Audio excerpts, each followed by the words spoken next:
barang, ada yang multiguna, dan seperti itulah. Nanti akan banyak produknya hasil itu. Meskipun Anda itu pinjam barang, pinjam uang, enggak masalah gagal bayar. Kalau toh diancam itu ke pidana, sama aja. Sampai sekarang saya belum menemukan itu. Itu ya. Jadi sampai sekarang saya belum menemukan yang sampai urusan pidana gara-gara.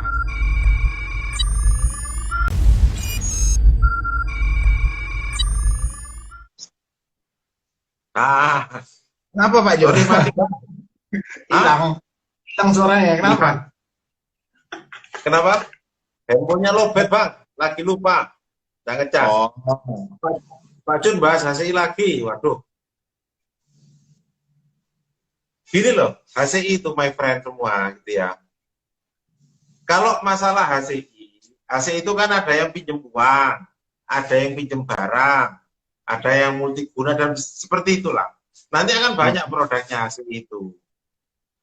Meskipun Anda itu pinjam barang, pinjam uang, enggak masalah gagal bayar. Kalau toh diancam itu ke pidana, sama aja. Sampai sekarang saya belum menemukan itu. Itu ya.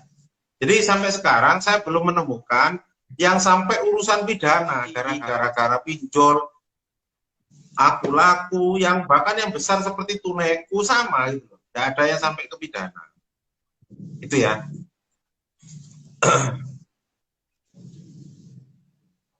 Ini ada yang tanya bang, saya kena tipu sama akun yang nggak bertanggung jawab, yang menguras limit saya di Kredivo, dan pihak Kredivo menyuruh saya untuk membayar apa yang harus, maksudnya membayar semua yang termasuk yang terkuras tersebut. Soalnya itu bukan transaksi saya. Silakan bang. oh gitu. Itu memang udah banyak sih pertanyaannya seperti itu, banyak gitu loh. Karena orang ini tergiur karena naik limit atau ngambil barang ataupun apa dan akhirnya ketipu. Itu kesalahan terbesar Anda itu.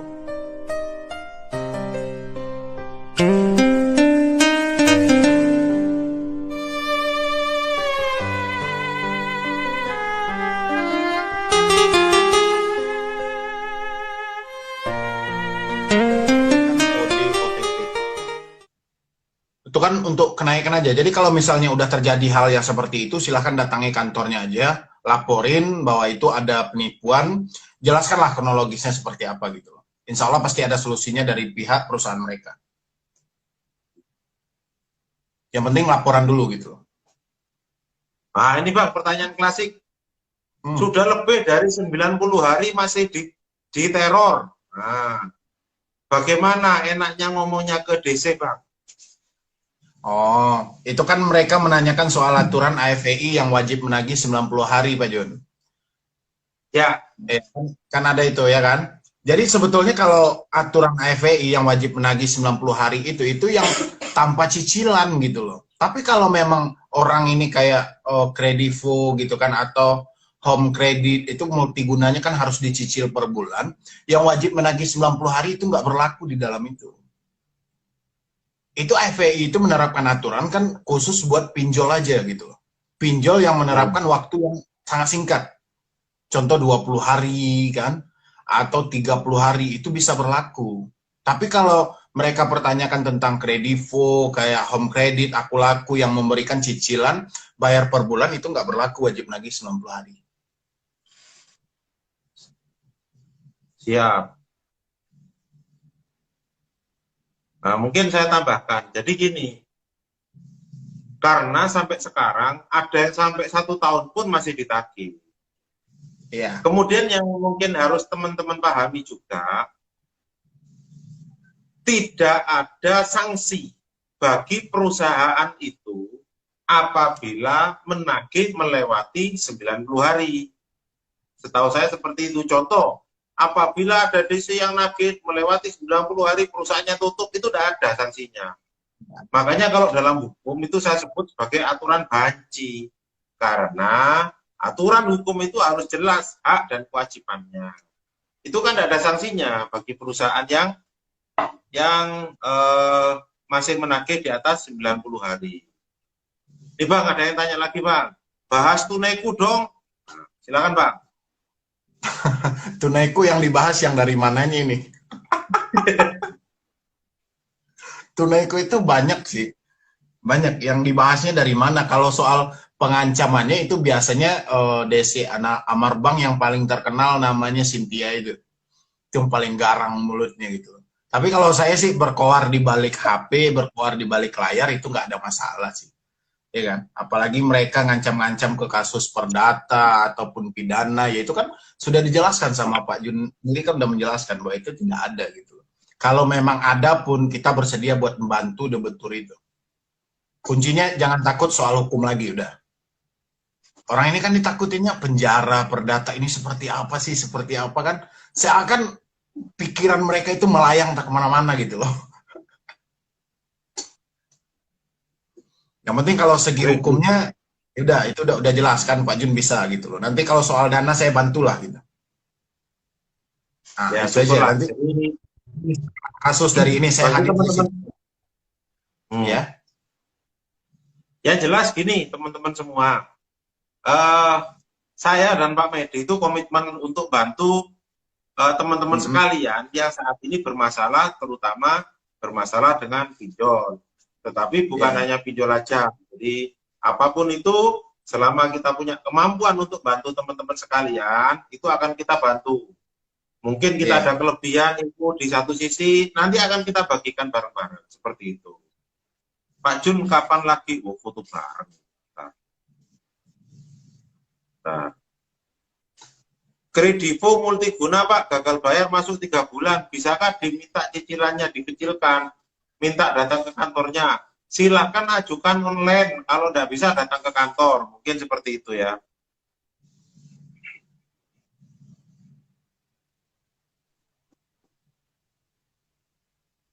Bang Medi kok kayak DC? Waduh.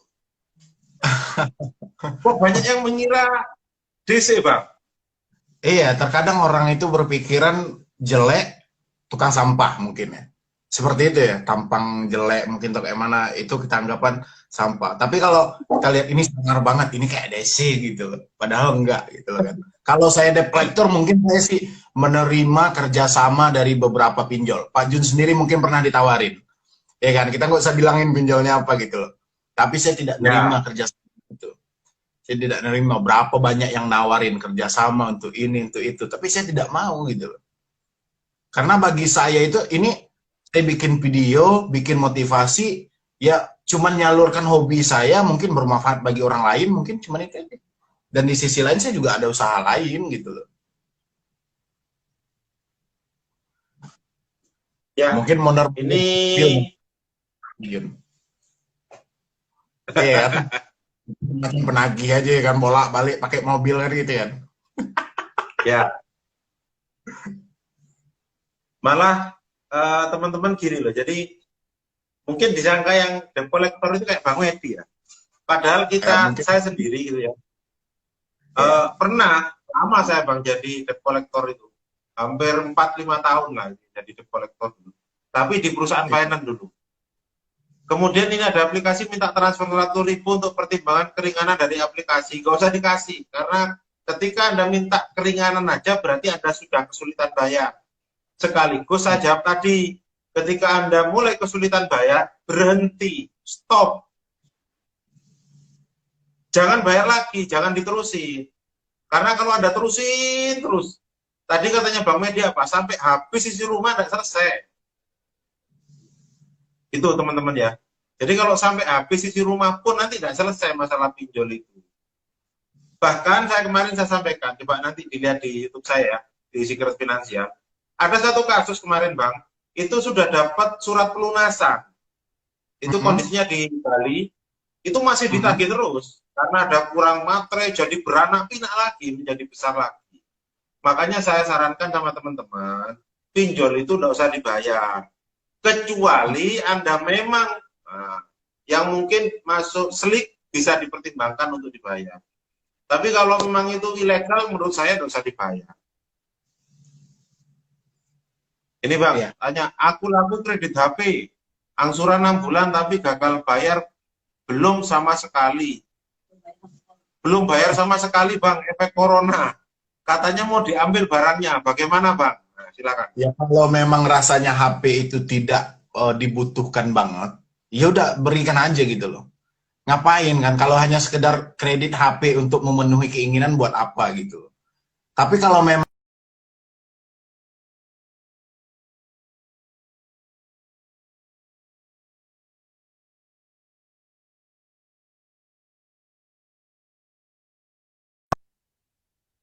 Iya. gitu Pak Jun. Tapi kalau mereka itu kan kebanyakan lebih mementingkan keinginan pada kebutuhan gitu loh. Iya Pak Jun?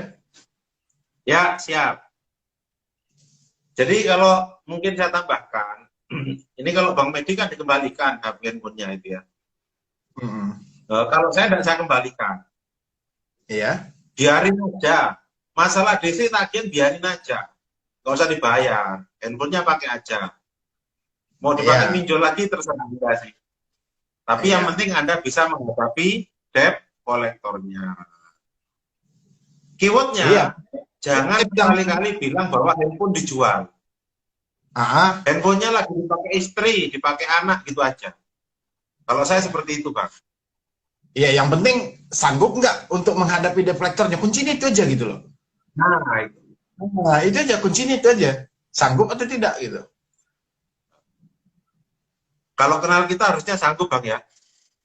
Harusnya gitu loh. Soalnya kalau kayak mana ya, orang ini seakan tidak mau terima resiko dan mereka berlindung cari video kita yang bisa mereka pergunakan, mereka berpatokan di situ gitu loh.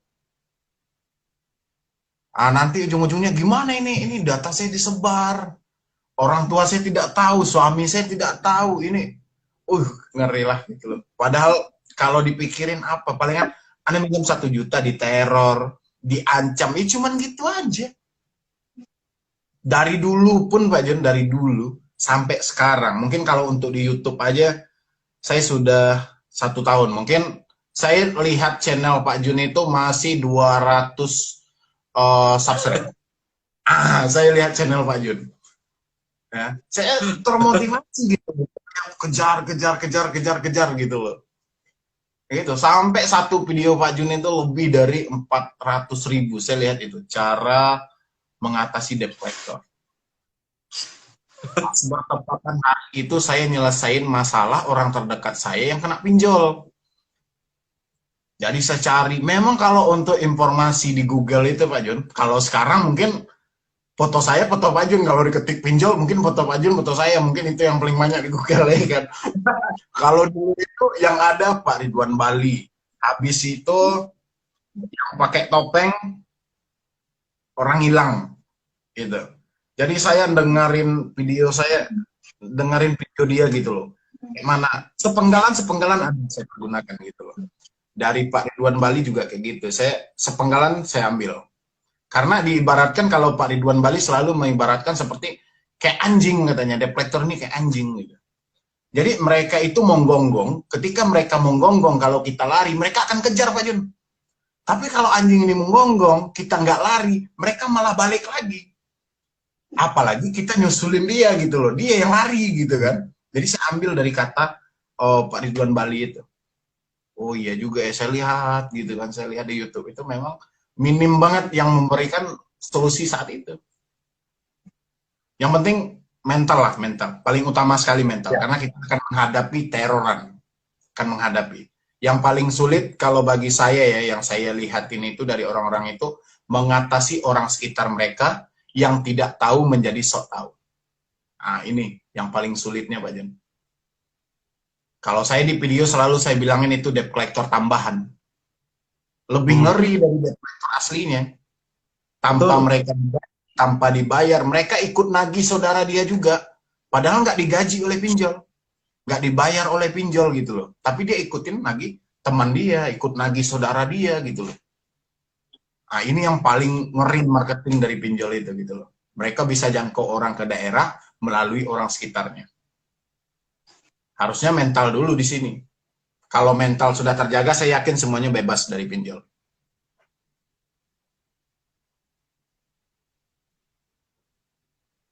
Ini ada yang tanya, Bang. Mm-mm. Eh, saya sudah kirim email ke LBH, disuruh laporan ke OJK. Dari OJK, saya disuruh ngirim email ke Humas OJK. Kok seperti dilempar ke sana sini, Pak? Nggak ditanggapin, bener-bener. Gimana, Pak? Saya kalau udah bahas OJK, bahas AFVI, jadi ujung-ujungnya kita menjelekkan suatu instansi gitu. Tapi saya memang dari pribadi saya sih, saya tidak melihat uh, bantuan khusus untuk para korban pinjol ini dari OJK, memang nggak ada. Mungkin berapa juta email yang masuk saat ini ke OJK sendiri, mungkin entah apa yang dia tanggapi, saya nggak tahu. Ditambah lagi pemblokiran ini, pemblokiran itu. Yang penting, ya saya berharap aja mungkin ke depannya OJK lebih memikirkan orang-orang yang teraniaya gara-gara pinjol ini gitu loh. Berapa banyak korban yang harus menderita itu aja. Tapi kalau kita bahas lebih dalam OJK ini, takutnya nanti menjelekkan suatu instansi.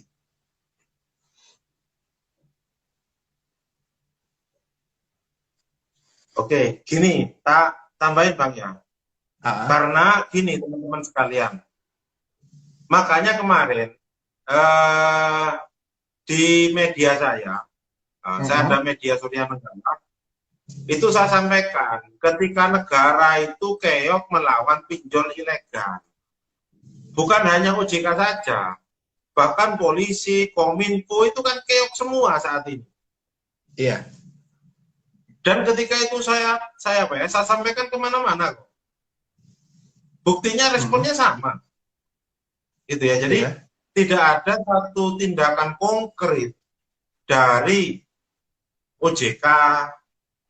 Memang mereka menghapus aplikasi pinjol, tapi kan tumbuh satu mati satu tumbuh seribu, berganti terus gitu ya.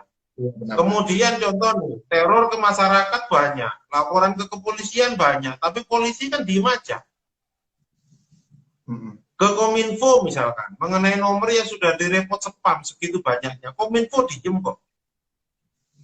Makanya saya bilang, tiga instrumen tadi ya, mulai dari OJK, teman-teman Bayangkara, kemudian dari teman Kominfo terkait dengan nomor, itu kan mereka punya wewenang, tapi mereka diem aja. Nah ini what's wrong, big question itu loh, kenapa, why, apa yang salah?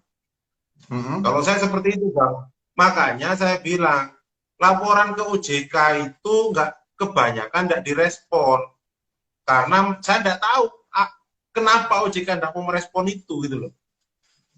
Apakah gitu. mereka ya nggak tahu lah kenapa seperti apa itu jadinya.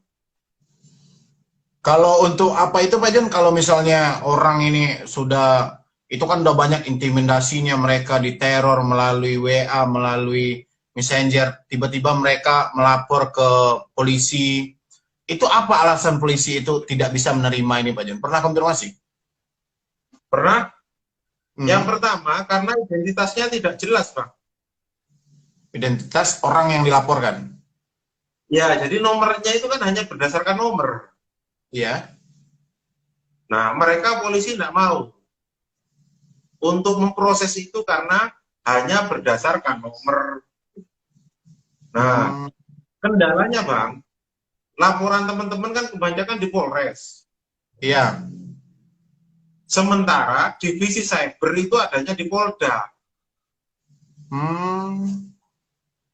Jadi katanya di Polda sendiri banyak yang lapor juga ditolak juga gitu loh. Karena disuruh ya cuman matiin HP gitu kan. Nah, gitu aja, Pak. Itu yang bikin kita semua pusing. Jadi, instrumennya itu yang di kepolisian saya nggak tahu nih, kenapa kok teman-teman kepolisian itu diem aja gitu. Mm-mm. Pernah Bang kita ribut, kemarin itu kita 41 kasus, itu Iya. memang ada yang sampai di penjara dan diambil 4 orang dari DC yang menteror itu. Tapi itu tadi Bang, Mm-mm. pinjamannya 2 juta, tapi kemarin untuk biayanya itu kita habis kurang lebih ya hampir 2 motor lah Pak kita habis itu. 40 jutaan ada. Hampir. Hampir. Iya, yang pertama ya mungkin itu. Yang pertama alasannya mungkin untuk menembus IT itu kan tim cybernya itu kan nggak gampang gitu, butuh biaya banyak mungkin yang pertama. Nah, Yang kedua, kalau mereka tanggapi mungkin berapa juta kasus pinjol ini, iya kan? Kalau iya mereka Bang. tanggapin semuanya, berapa juta itu korbannya? Mungkin mereka mempertimbangkan itu juga mungkin.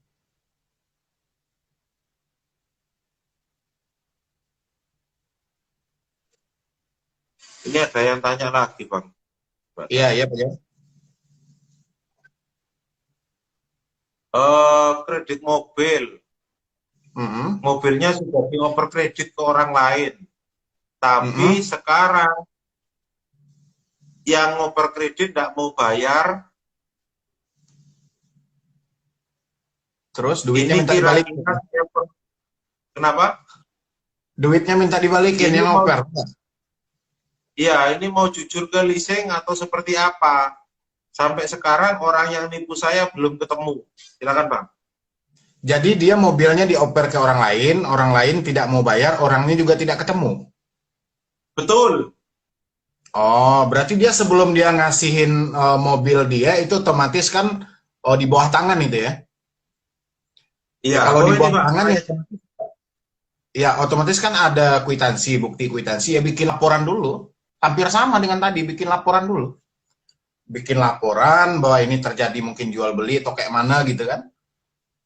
Habis itu orangnya kabur, nanti baru tembusan ke leasing, ya udah gitu loh. Harusnya bikin laporan. oke, coba tak jawab ya. Ternyata ada DM-nya juga. Dia terimanya duit 20 juta. Nah,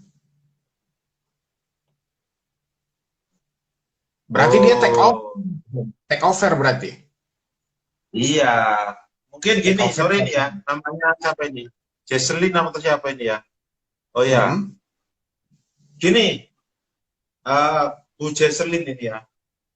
iya, Karena kreditnya di leasing, bisa jadi ada namanya sertifikat jaminan fidusia. iya BPKB. Nah, Anda itu tidak kena karena memindahtangankan objek jaminan fidusia tanpa persetujuan dari pihak leasing. Itu ya. Nah, Iya. ini solusinya agak hitam ini tapi. Mungkin gini, untuk mengatasi DC-nya, saran saya jangan sekali-kali Anda membuat pernyataan Anda memindahtangankan kepada orang lain biar pidananya tidak terpenuhi. Itu. Nah, solusi hitamnya, solusinya yang baik satu, cari mobil itu lagi, duitnya balikin, mobilnya ambil, leasingnya mana, info saya, nanti tak mintain duit dari leasingnya, entah 5 juta, 10 juta, atau berapa, saya tidak tahu. Nah, nanti tak mintain duit, biar duit Anda kembali. Jadi duit 20 juta tadi balikin. Kalau mau sangat ekstrim, contoh misalkan, Anda tidak punya duit, misalkan untuk tebus yang 20 juta, Anda punyanya misalkan 5 juta atau 10 juta atau berapa, tidak apa-apa, nanti tak bantu kekurangannya, kita talangin, nanti tak balikin, nah saya baru dapat uangnya dari leasing, tidak apa-apa, tak bantu. Itu seperti itu.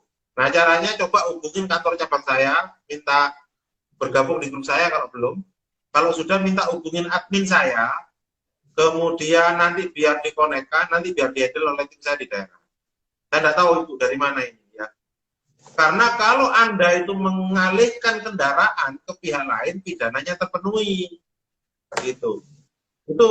Nah, itu banyak nanti literasinya, banyak yang sudah kena putusan seperti itu.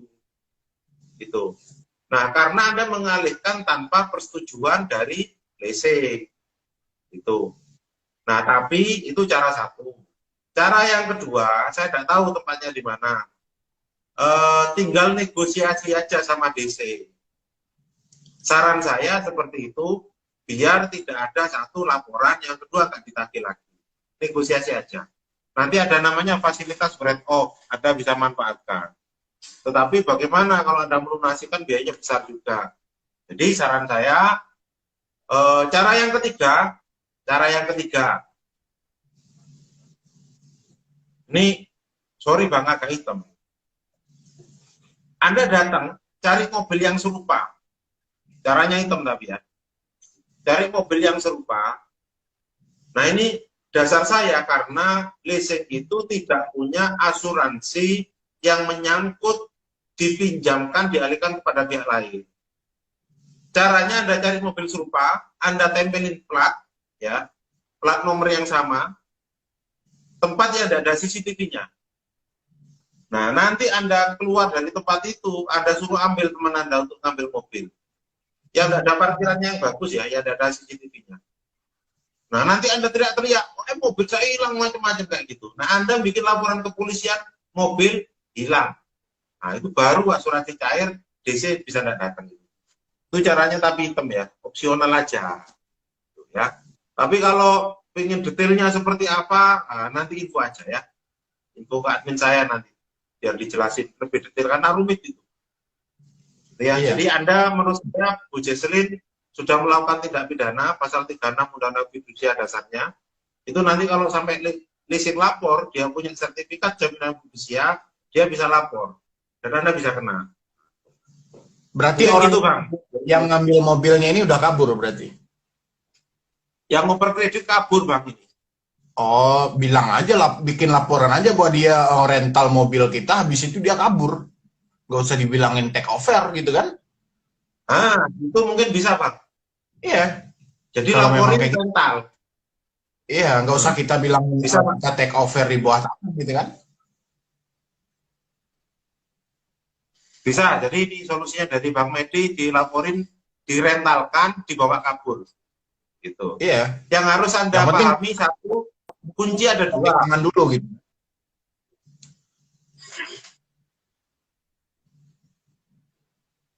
Pak, caranya dosa, iya dosa. Makanya itu opsional gitu ya. Makanya tapi kan caranya hitam itu ya. Dosa. Ya tinggal Anda istighfar aja ya. Itu istighfar.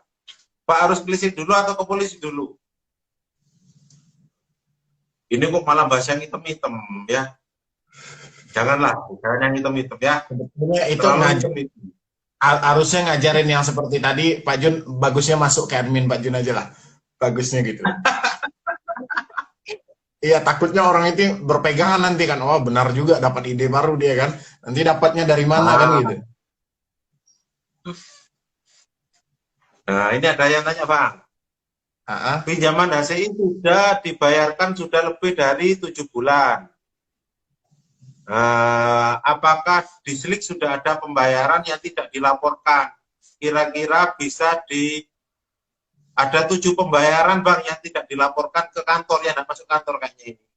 Nah, bagaimana, Bang? Oh, berarti kan deplektornya, makanya jangan nitipkan uang sama deplektor. Karena kan seperti kita pembahasan dari awal tadi, Pak Jun. Jadi kalau semua manusia ini bisa kita percaya, apa gunanya materai 6.000? Ya kan? Makanya saya tidak pernah menyarankan orang itu membayar sama deplektor. Kalau apalagi sekelas HCI, Kredivo kan, Tunaiku, mendingan ke kantornya aja kalau memang jangkauan dekat. Kalau enggak langsung masukin aja Alfamart udah gitu kan. Kalau memang betul-betul masih mampu ya. Tapi kalau udah nggak mampu kali, udah seperti tadi. Terima resikonya udah gitu.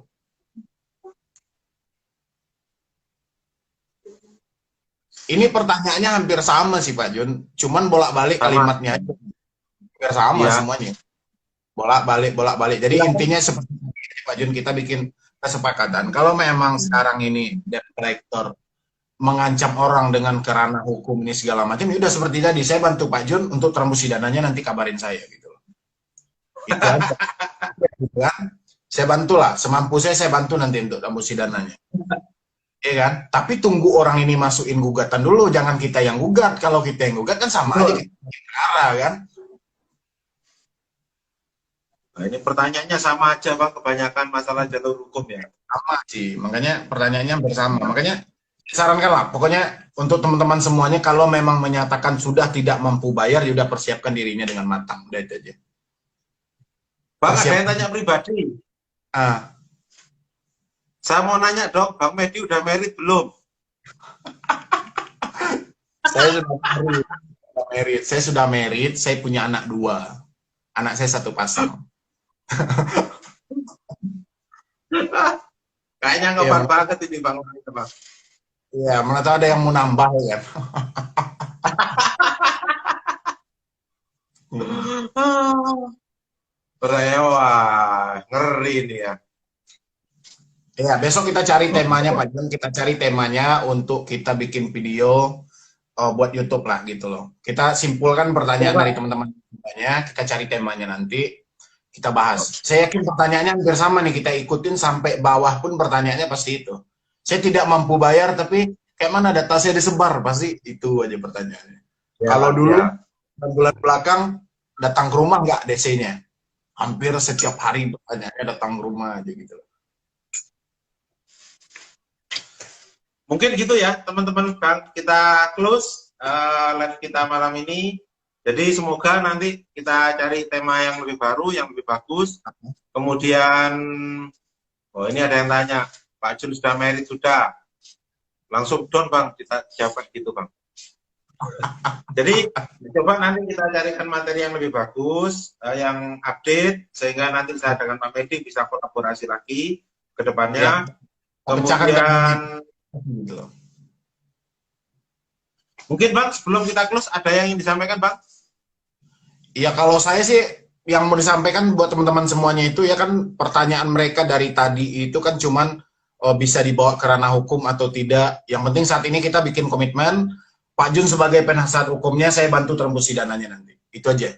Yang penting tunggu gugatannya, udah. Gak usah pikirkan meskipun mereka pakai pasal 11 sekian, pasal 11 sekian, saking banyaknya pasal perdata itu Pak Jun. Ya. Nah, yang penting mereka yaudah lanjutkan aja. Mereka mau proses kan sekelas debt collector gitu kan, bukan kita merendahkan mereka. Mungkin kalau pekerjaan mereka sih karena kesulitan tingkat hidup mereka mungkin ya. Tapi kita nggak Ya. merendahkan, kita cuman menghujat cara kerja mereka aja. Bukan profesi dia, tapi cara kerja dia aja. Tapi kalau Oke. dia benaran ingin mengetes para debitur ini ke ranah perdata, oke saya bantu nanti untuk tembusi dananya. Ya, siap. Mungkin itu Oke, Pak. teman-teman sekalian. Jadi saya ucapkan terima kasih Bang Medi. Mungkin nanti kita carikan tema yang lebih bagus, yang update, yang bisa membantu dan menguatkan teman-teman sekalian yang sekarang saat ini sedang bermasalah dengan pinjaman online.